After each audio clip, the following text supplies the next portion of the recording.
If you're one of those players that is changing their Spotify playlist in champion select and in loading screen, and then suddenly you're in lane, you're feeling lost, and you end up relying on vibes to win, this video is for you. You need to have a structured approach to your lane, to your matchup, before you get there. Honestly, I think one of the biggest factors that has helped me to reach Challenger every year for the last 9 years is stomping lanes consistently. It's such a powerful advantage to have in solo queue, as people give up so easily when they fall behind. I'm going to now share my secrets with you to help you do the same. So that brings us to talking about the 2v2 blueprint. What is the 2v2 blueprint? This is basically what I call the plan for the bot lane matchup. It's not enough to just understand support versus support like other roles. Let's imagine the top lane, Jax versus Fiora, right? That has been studied relentlessly. Or in the mid lane, Orianna versus Syndra. In the bot lane, you need to take all 4 champions into account. And so this can be quite a daunting task. So many different iterations of champions. Bit of a disclaimer here, if I miss talking about your favorite bot lane champion, or you think I'm generalizing too much, please be patient. I know this game is complex and fluid. It's dependent on many variables. And I'm doing so purely in the hopes of giving you a starting point if you're lost. Now, I believe that understanding the 2v2 blueprint is so important because if you understand it better than your opponent, you can solo kill the enemy bot lane as early as level 1, or you can win lane so hard that the game just automatically wins itself after lane, or you can scale up for free in lanes where you're at a huge disadvantage. I'm going to be showing you examples of all of these. Everyone else around you is going to be wildly flailing around and hoping for the best and relying on vibes. We're going to be precisely punishing mistakes due to better 2v2 blueprint knowledge. I'm going to start here with the extremes. If you see this champion in your lane, you should be ready to center your whole laning game plan around this champion. Now, the first extreme is extreme extended all-in power level 1. Basically what I mean by this is if you take a long fight to the death with one of these champions in the 2v2 at level 1, you are likely to end up winning, or at the very least you should have a lot of confidence injected with these champions. Let's start with ADCs. Ashe. She has a high natural auto attack range, her passive constantly slowing and dealing bonus damage on subsequent auto attacks. She takes approach velocity so that she can chase. She's going to take press the attack or lethal tempo or whatever keystone that helps ADCs have strong extended fights no matter what meta we're in. And so she can basically just always run the enemy down, and she's absolutely terrifying.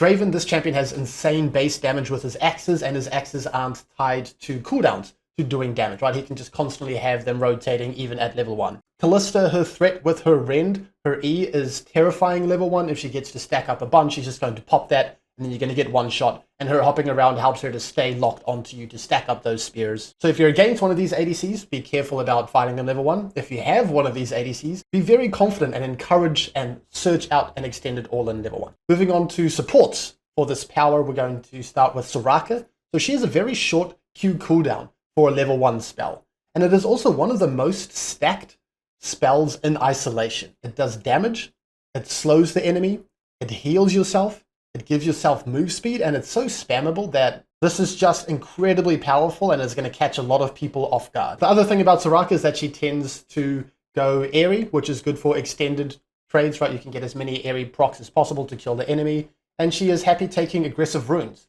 We're going to be talking about runes a little bit later on, but she is going to be more than happy taking Nimbus Cloak and Scorch.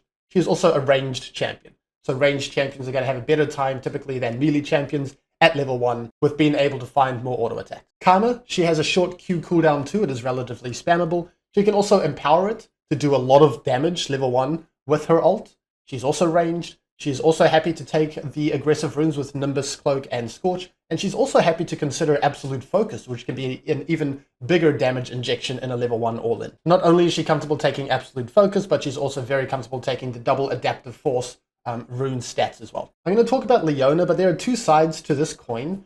So Leona versus melee supports, she is terrifying. She has great base stats.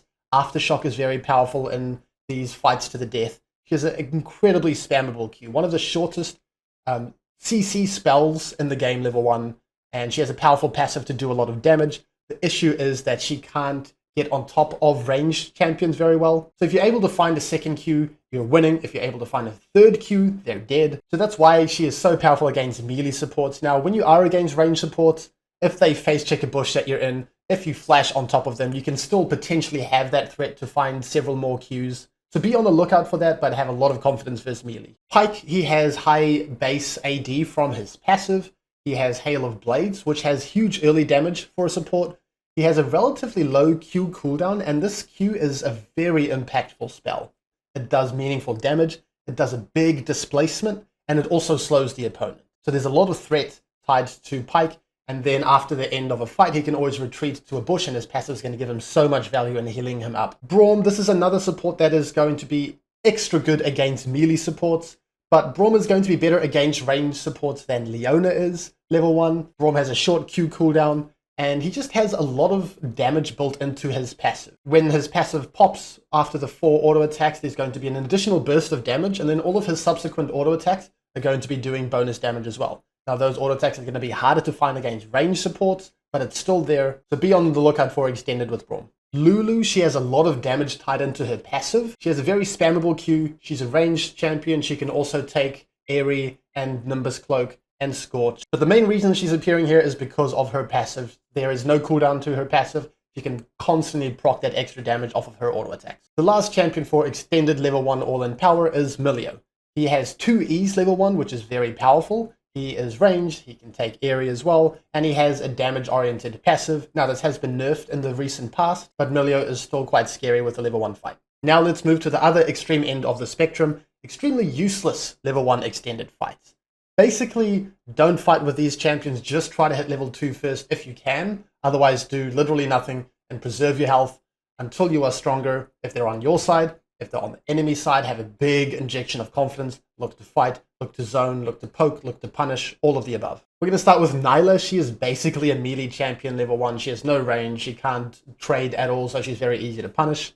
Samira, similar to Nilah, she is basically a P shooter with her Q level 1. She is so useless. She really needs level 3 to have meaningful all-in threat. Zeri, she has no damage and she typically takes fleet footwork, so she is also going to be down a combat keystone. Vayne, she has no ranged trading spell, no wave clear, so contesting for the level 2 shove is going to be a little bit tricky. Finding windows to poke the enemy down from range safely is basically impossible. And Aphelios at level 1, he does have high auto attack range with his green gun, but he has no trading spell and no wave clear, so his fights to the death are going to be a little bit tricky as well. Finally, mages in the ADC role, these have been picking up, and they're always going to be popping in and out of the meta. Right now, they are quite prolific in the meta, especially in higher elos. But mages, they basically have a bad keystone for extended all-ins, right? They're going to be taking Comet that just pops once and then nothing else happens. Very rarely would they take Airy, and then still that's going to be outperformed by Pressy Attack or Lethal Tempo or Conqueror or whatever meta we are in. We're going to be talking about this more later, but they are going to be taking bad summoner spells, right? They're going to be taking Teleport, and Teleport is not going to do anything in a fight to the death. And they are typically more cooldown reliant than ADCs because a lot of their strength comes through their spells, and those spells are not going to be spammable level 1. Moving on to support. So Alistar, he is very useless. He needs level 2 to combo, and then he needs level 3 to actually have threat if he does combo. So he's going to be weak for a very long time. He's basically a glorified melee minion level 1. Similar to Rakan, Rakan needs to be able to jump in and to jump out to really achieve his identity. He has low range, he has low damage, so he's basically just trying to get to level 3 in one piece. Maokai, he is not the most popular support at the moment. He has been very prolific in the meta in the past, but he has low range. He needs level 2 to have threatening engages, which is the same for a lot of engager supports. Although Aftershock can patch him up a little bit, he is more of a weak early and scaling engager. Now, the other extreme I'm going to be talking about is extreme wave clear. I felt the need to mention wave clear as well because the race to level 2 is so important. To get a bit more of a perspective on this, I'm going to encourage you to check out my How to Win the Game on the First 2 Waves video in my Chunks to Challenger series. But basically, you want to hit level 2 as slowly as possible, and that pace that you can achieve that is going to be determined by wave clear. Right, if you verse a Caitlyn and a Karma, if you try to hit level 2 really slowly, they're just going to annihilate the wave in front of you, hit level 2 first, and then kill you. So let's talk about wave clear. And Caitlyn is going to be pretty much the main ADC that you need to be on the lookout for here. She has the highest range, and her Q is going to be very easy to hit all 6 minions, which is incredibly rare as a level 1 ADC. Jinx, she has a lot of wave clear. She can just spam rockets to hard shove. Going to cost a bit of mana, but that's totally fine. She can force level 2 if she wants. And then Jhin, he can press Q a couple of times and he's going to be level 2 very quickly with how it bounces to so many minions. The shove is mainly determined by these really hard shoving ADCs, or if your support is melee or ranged. range supports are going to have an easier time finding more and safer auto attacks on waves to shove. So if you have one of these champs that I have mentioned, you really don't need much of a minion HP advantage to be able to secure level 2, because you can basically just turn on the shove whenever you feel like and hit level 2 really quickly. If you're against one of these champions, you will need to stress about hitting the wave quite a lot to still be able to hit level 2 first, especially if you have weak early ADCs, as we previously mentioned, like the Samiras and the Nylas and the Vaynes that have no range and have no wave. Moving on to runes and summoners. It's not enough to just understand champions, but runes and summoners, they also play a huge role in understanding how the 2v2 blueprint is going to turn out. For the moment, let's start with keystones. We've mentioned this a little bit, but for ADCs, press the attack, conqueror, lethal tempo, whatever iteration of those we're going to be finding is going to be the best for extended all-in. Fleet footwork basically means don't look for an extended fight. It's more about the war of attrition, of sustaining and taking really short trades, if anything. Hail of Blades is also going to be bad for an extended fight. Even if it gives some good damage in a fast trade, the press the attack and conqueror and lethal tempo are going to outperform in an extended all-in. Now for supports, Aftershock on melee supports is scary, as it has high base numbers and it provides tankiness and damage. Glacial Augment does very little if it's just a stand your ground and fight to the death scenario. Otherwise, Airy is going to be Comet for an extended all-in, naturally, because it has a lower cooldown. Comet is going to be better for a short, concise trade. And Guardian is just a pretty bad keystone in general. It has a disgustingly long cooldown. It doesn't hang around that long, and it gets popped weirdly after damage, so that's going to hurt champions that like to take it a lot, Rakan and Braum. Even though Braum loves fighting to the death, trying to get value out of your Guardian that is going to be more than Aftershock is going to be really tricky. Now, the main thing for keystones is going to be to look at the ADC keystones. So if you see an ADC that has fleet footwork and the other ADC has press the attack, then the press the attack is probably going to win the extended all-in. And that's just going to help you, instead of learning every single ADC's strengths and weaknesses level 1, mainly pay attention to the keystone. Away from keystones, as enchanters, you do have the choice between a more scaling sorcery setup like this, or a more high threat all-in setup like this. Whichever option you choose from these sorcery trees is going to inform the 2v2 blueprint. I encourage you to try out the Psycho all-in build to build confidence and catch people off guard. Summoner spells are another big factor in how the 2v2 blueprint is going to play out. So supports, they're generally going to be taking heal or ignite, and those are both strong in a 2v2 fight to the death. Be on the lookout for when a support takes exhaust. This is weak comparatively, and it can give you confidence. For ADCs right now, they're probably going to be taking heal if they have an ignite support, or barrier if they have a heal support. Both of those are going to be pretty relevant in a fight to the death. Be on the lookout for cleanse or for teleport. These are going to be basically useless. TP, of course, does absolutely nothing. Cleanse can kind of remove an ignite, but it's not going to do anything to help your support. And it's going to perform much worse than barrier in a fight to the death, when all of these base numbers matter so much at level 1. Last thing for summoners is that if you are double range, right, you have a range ADC, you're a range support yourself, you can use your secondary summoner spells, your heal, your barrier, whatever, as resources to gain the upper hand as well, especially versus other ranged matchups. Don't be afraid to just invest them to get a big chunk to gain control of the lane. Now, I know there was probably a lot of information, so let's summarize. For ADCs, you need to understand their keystone, their summoner spell, and the extremes that I mentioned.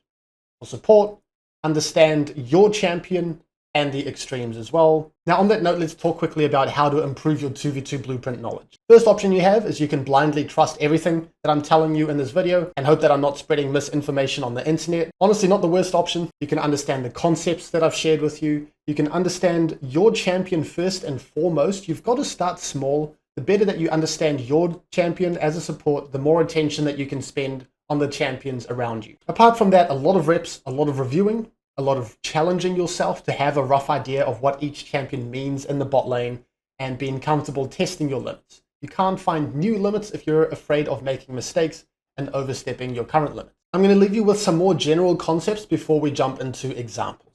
So the first general concept is that range supports typically win extended all-ins versus melee supports level 1 because they have the range advantage. They can find a lot more auto attacks. And auto attacks are just really significant early on in the game. Melee supports start to have kill threat level 2. Unless you're Alistar, then you'll need level 3. And Rakan, you're not going to have threat at all in the laning phase. Any pairing beats any other pairing in the 2v2. If you're level 2 and they're level 1, So don't underestimate the power of hitting level 2 first. I hear mention of level 6 a lot. Don't worry too much about level 6. That is so incredibly far away, and you can basically decide the outcome of the lane well in advance. And by the time that everyone is level 6, there are so many variables that could have happened that it's a lot less replicable. Otherwise, you are going to need to understand how to manage waves to help you achieve your identities after level 1. Moving on to examples. So let me show you what good 2v2 blueprint knowledge can lead to. What I want to do here is I'm just going to play out the clips first without pausing and explaining the whole time, and then I'm going to jump into the analysis after. Okay, so here's the first one. Have a think about why this ends up going so well.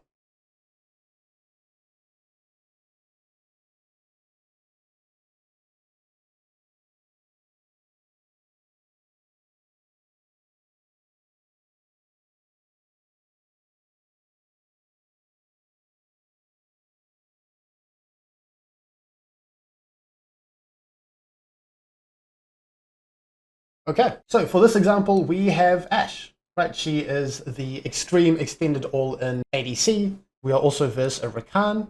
We have said that he needs to reach level 3. He's very weak level 1. We are versus a Cleanse ADC as well. So everything is really stacked up to just dominate in an extended all-in trade.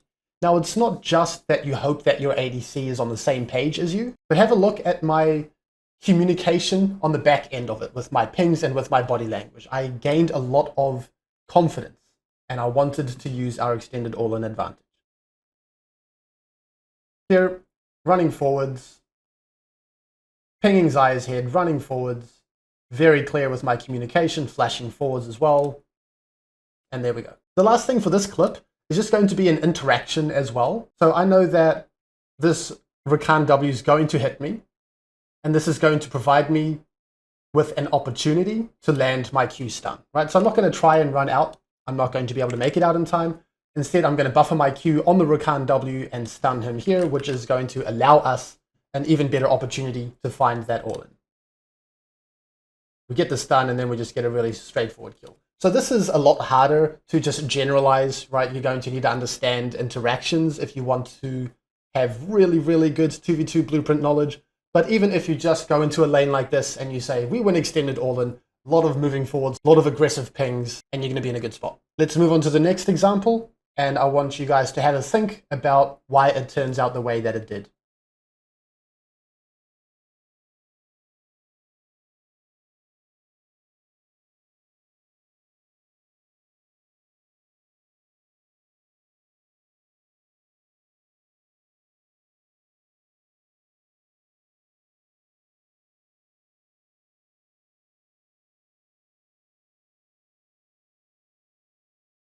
Okay, so this is what I mean when I say that just a precise 2v2 blueprint understanding can get you solo kills in lane and just can completely snowball the game out of control really quickly. So a bunch of different factors were at play here. Hopefully we're all aligned that Soraka has that extreme extended all-in advantage. She has an incredibly powerful and spammable Q. I'm taking a very aggressive setup as well. As you can see, we have the Scorch and the Nimbus Cloak. With Versa Caitlyn, she takes Fleet Footwork, her extended is bad. But with Versa Milio, so why was I so confident in finding an extended all-in on the Milio when I said that he has great extended all-in with his E? And that's the key point right there. He didn't have E.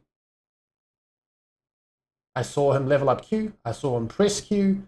That's all the invitation I need. I'm going to start sprinting forwards, pinging forwards, landing my Qs. And you're also going to notice that I'm going to use my heal as a resource here, right? So that heal is just so I can find as many auto attacks as possible while I'm chasing them, and to give my ADC more movement speed so that we make sure that we kill. Fantastic. Okay, let's move on to the next example. There aren't going to be any extremes here, but I still want you to have a think about my approach and why it ended up working out so well.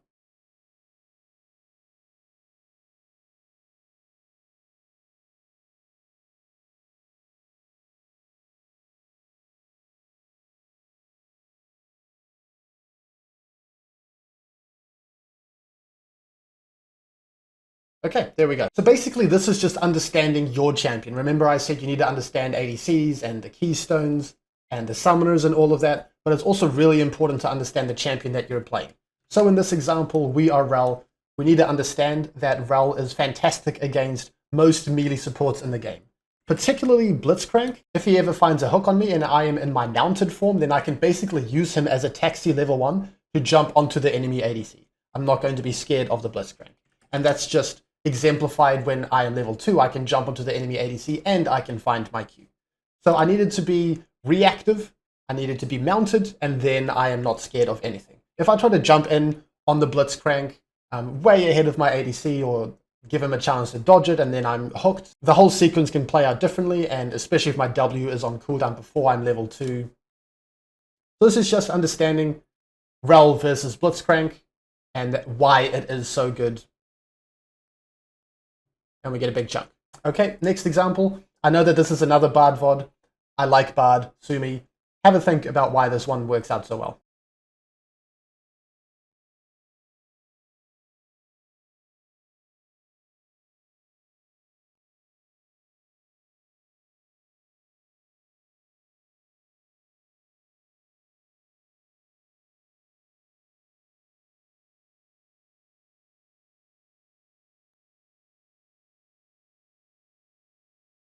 Okay, so we didn't solo kill them or anything, but we definitely had a favorable first couple waves, and the enemy ADC lost a lot of HP and minions. So we were just punishing Alistar being a glorified melee minion level 1 here. This has almost nothing to do with Bard. We can put any other range support in the game here instead of Bard, and it's going to turn out basically the same. And so I'm just happy to take fights. And then I'm going to be punishing Alistar being useless level 1 as much as possible, kind of getting in their face, basically 1v2ing the lane. And there's one more thing that I'm going to point out. We're going to ignore that bad Q, but you can still see the body language. I'm happy to extend the trade on the back end and find more auto attacks. But given that Alistar is so weak level 1, I don't want to overshove the first wave. I want to be able to deny more from the enemy ADC and have a longer window to abuse this weak period. If we just hard shove this wave straight into the enemies, they're going to catch all of the minions, and then this level 1 advantage that we have is going to disappear pretty quickly. So that's why I dropped that back ping here, and that's why I'm just kind of hovering around here and not hitting the wave. Okay, last example here, we are the Ezreal and the Rakan into this Kalista and Nautilus. So let's have a look at what happens here.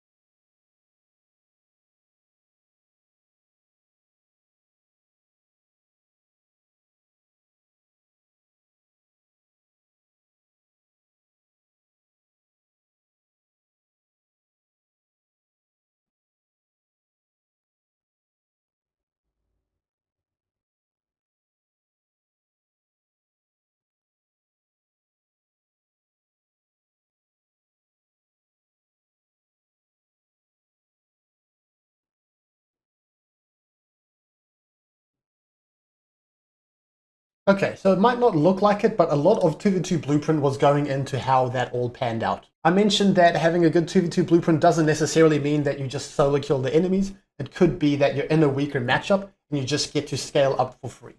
So for this 2v2 Blueprint, we verse Kalista and Nautilus. Incredibly scary, right? We said that Kalista has that extreme extended all-in threat level 1. So we're not necessarily going to be sitting under our bot lane tower, but we're definitely not going to be fighting to the death, right? There's a big difference between not allowing them to fight, but still contesting for that valuable level 2 shove versus just sitting under our tower. So we're going to respect their advantage and their threat level 1. You can see that I'm not standing out here. I'm not inviting a Nautilus hook onto myself at any stage. I'm looking to just not interact with them, just contest that level 2 shove. And then once we're level 2, remember I said that level 2s are always going to be level 1s. Then I get an injection of confidence, and then I fight.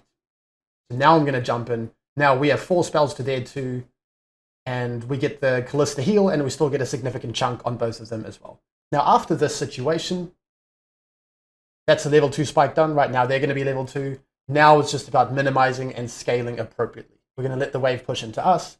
We're not going to be jumping in and dying. We're not going to be doing anything rash, and we're just happy to get that outscaling advantage. And what that helps us to do is to be in a good enough state so that when we do get the gank from our jungler, we're in a position to kill.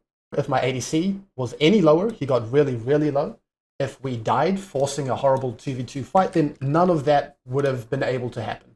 But we minimized appropriately. We had a good wave state. We were relatively healthy. We had all of our cooldowns. Kalista had no heal. And all of that led to this gank being successful and Kalista feeling forced to desperately try to kill the ADC, but we minimized so that that wasn't possible. Thank you for watching. Please consider liking, subscribing, and commenting if you enjoyed the video. For world-class support, coaching, content, and community, go to wtl.lol/cupcake.